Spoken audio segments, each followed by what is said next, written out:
ഞങ്ങൾ ബന്ധപ്പെട്ടിട്ടുണ്ട്.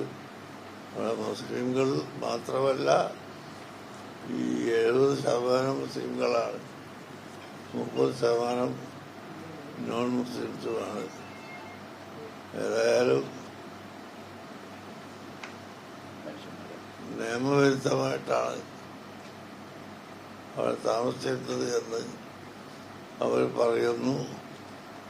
എത്രയും പെട്ടെന്ന് ഒരു പരിഹാരമുണ്ടാക്കി കൊടുക്കണം എന്ന് ഞങ്ങൾ ആവശ്യപ്പെട്ടിട്ടും ഉണ്ട്.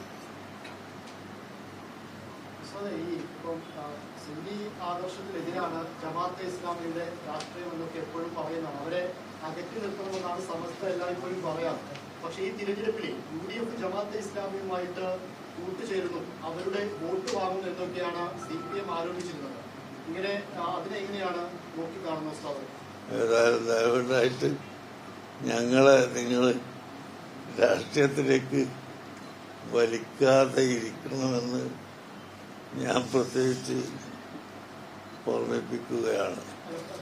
ജമാഅത്തെ ഇസ്ലാമി, മുജാഹിദ് തുടങ്ങി സുന്നിയല്ലാത്തവരോട് ഞങ്ങൾക്കൊരു നയം പണ്ടേ ഉണ്ട്. ആ നയത്തിന് ഒരു മാറ്റവും ഉണ്ടാവുകയുമില്ല. പ്രത്യേകിച്ചിപ്പം ഈ CPM-ന്റെയും UDF-ന്റെയും ഒക്കെ പ്രധാനപ്പെട്ട നേതാക്കൾ ഇത് ഇലക്ഷൻ വരുന്ന കാലത്ത് താങ്കളുടെ അടുത്ത് വരികയും വോട്ട് അഭ്യർത്ഥിക്കുകയൊക്കെ ചെയ്യാറുണ്ട്.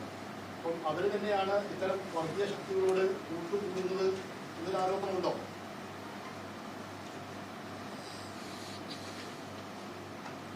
അത് ഔദ്യോഗിക തെരഞ്ഞെടുപ്പ് വരുന്ന സമയത്ത് അവരുടെ നയം എന്തായിരിക്കുമെന്ന് പഠിച്ചിട്ട് ഞങ്ങൾ ഇടപെടേണ്ടതാണെങ്കിൽ തീർച്ചയായിട്ടും ഇടപെടുകയും അല്ലെങ്കിൽ മൗനം പാലിക്കുകയും ചെയ്യും.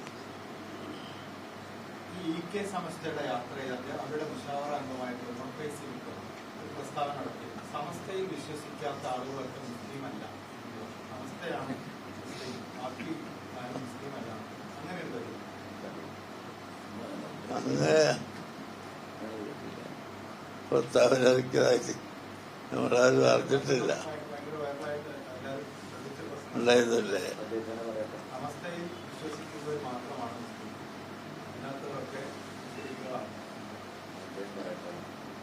അങ്ങനെ പറഞ്ഞതായിട്ട് നമ്മളറിവിൽ ഇല്ല. അദ്ദേഹം പറഞ്ഞിട്ടുണ്ടെങ്കിൽ അദ്ദേഹത്തോടാണ് അതിന്റെ വിശദീകരണം ചോദിക്കേണ്ടത്.